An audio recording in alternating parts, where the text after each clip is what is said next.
Muito bem, jovens mentes do amanhã.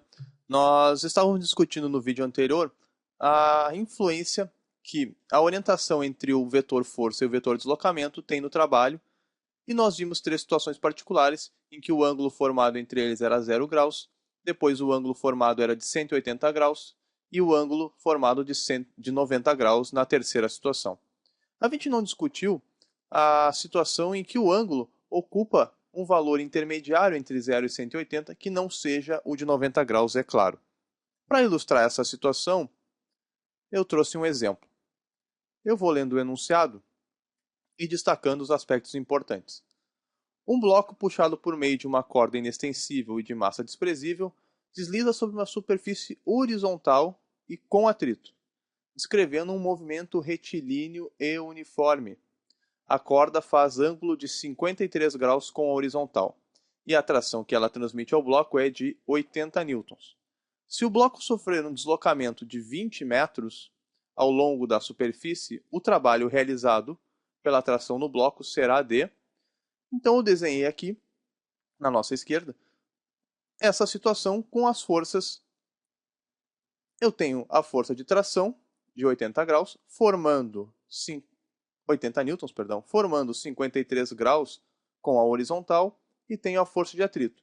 E eu coloquei o deslocamento para a direita, certo? Para calcular o trabalho que a força de tração realiza, é muito simples.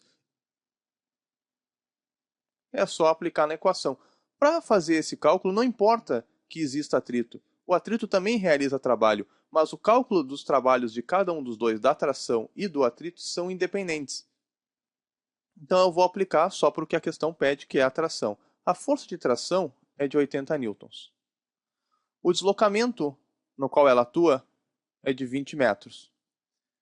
E como ela forma ângulo de 53 graus com o deslocamento, eu vou procurar o cosseno de 53, que é dado no enunciado da questão, e é 0,6. Então eu aplico 0,6 aqui, e o valor desse trabalho vai dar 960 joules. Muito bem, vamos fazer algumas discussões em cima desse resultado. Primeiro, reparem que se o cosseno aqui fosse 1, ou seja, a força estaria exatamente na horizontal, na mesma direção do deslocamento, o valor do trabalho seria de 1.600 joules. Ele é um pouco menor. Por quê? Eu explico. A força de tração está 53 graus com a horizontal, ela está inclinada. Eu decompus ela aqui nas suas duas componentes. Uma componente horizontal, que eu chamei de Tx, e uma componente vertical, que eu chamei de Ty. Essas duas componentes, então, formam a tração de 80 newtons com ângulo de 53 graus com a horizontal. Reparem o seguinte, a gente viu no vídeo anterior que a força que é perpendicular ao deslocamento não realiza trabalho. Reparem que Ty forma ângulo de 90 graus aqui com o deslocamento, que é horizontal. Portanto, um trabalho de y é igual a zero. Significa o quê? Que parte da força de 80 newtons não realiza trabalho, porque parte dessa força está na direção vertical. Certo? Só realiza trabalho a componente x da tração. Por isso que o trabalho é um pouco menor. Na verdade, não são todos os 80 newtons que estão realizando este trabalho.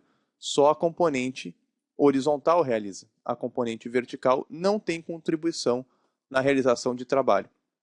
Porque, de novo, ela está perpendicular ao deslocamento.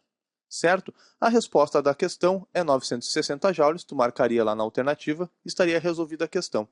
Eu vou fazer uma outra discussão, embora a questão não peça, que é sobre o trabalho da força de atrito. Reparem que existe força de atrito e ela é horizontal, ela atua durante um certo deslocamento. Como eu posso calcular o valor do trabalho do atrito, mesmo não sabendo o valor da força de atrito? Então, meu objetivo aqui é encontrar o trabalho da força de atrito. Eu não sei o valor da força, mas o enunciado me dá uma informação muito importante.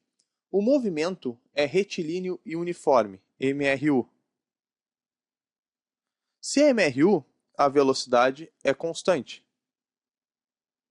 E se a velocidade é constante, a energia relativa à velocidade, que é a energia cinética, é igual a zero. Perdão, a energia cinética também é constante. Pequeno erro. Ok. A energia cinética é constante.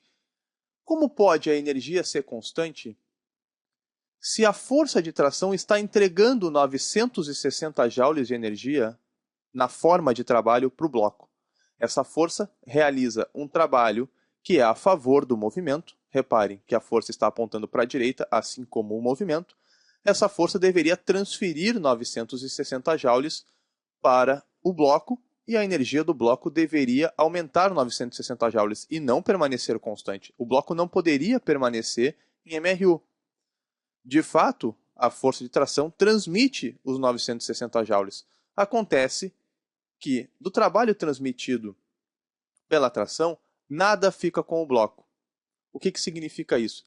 Significa que o trabalho resultante sobre o bloco é igual a zero. Como assim? Como isso é possível? Por causa do MRU, a energia cinética permaneceu constante. Concluo eu, então, que tudo aquilo que o trabalho da tensão entregou, o trabalho da força de atrito retirou. Se o trabalho da tensão é 960 joules, o atrito deve retirar exatamente 960 joules de energia, para que o trabalho resultante sobre o bloco seja zero e a sua energia não se modifique. Ok? Era isso.